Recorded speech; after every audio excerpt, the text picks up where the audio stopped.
Back home, local and state governments delays and approval releases that are at fault are to blame for the expensive housing prices. That's according to a construction company owner in Queensland who believes builders should not be the ones that are targeted. Well, joining us live is James Elliott, founder and managing director of the Red Dog Group. So tell us more, James, and great to see you there. Looks like a nice day, in fact. Hey, Janie. Yeah, look, I think it's all too easy to blame builders throughout the last 2 or 3 years. And actually, we've seen quite a severe situation for builders across the country. We've seen some near a third of builders nationally go into liquidation. And in my view, most of the price rises are a cause of huge delays in approvals, huge red tape that everybody has to deal with, and obviously the interventions that the government's made across the country through COVID and so on, forcing all these price rises to go on. All right, other people would say the impact of immigration. Would you agree? Yeah, look, we closed the doors. Obviously, we didn't get trades coming in. I think nurturing our own trades is very lackluster at the moment as well. We've spent many years telling our young people that a degree is more important than trades, but tradespeople are very important in society, and we should do very much more to encourage them through the system.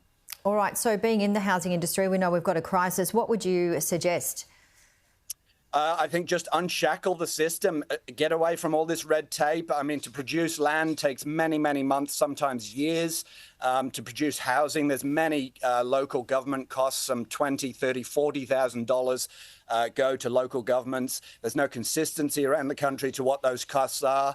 If you put that in the context of a $500,000 piece of land here in Queensland, some 10% of that cost goes to the local governments for infrastructure fees and so on. Not to mention the costs that come with building. There's a bigger picture to play here than just throwing the builders under the bus every 5 minutes. And we're seeing people coming out of schools and changing pathways and leaving school early to get trades, which is certainly a common thing. Are we getting enough? Do we need more in the industry?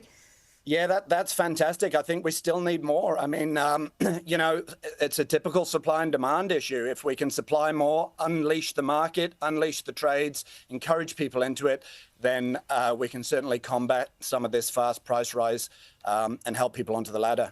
So when you say red tape, bureaucracy, it's the local, the state governments. I mean, how can we fix that?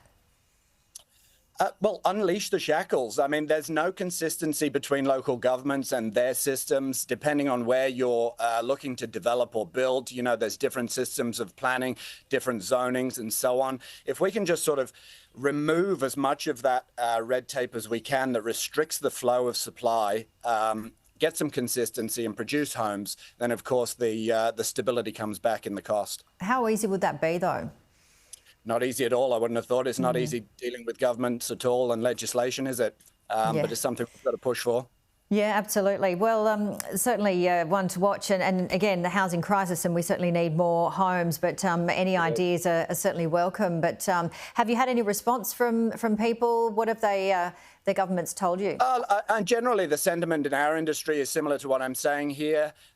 It's been a push through organisations like Master Builders and others for many years to try and reduce red tape and get planning consistent and easier.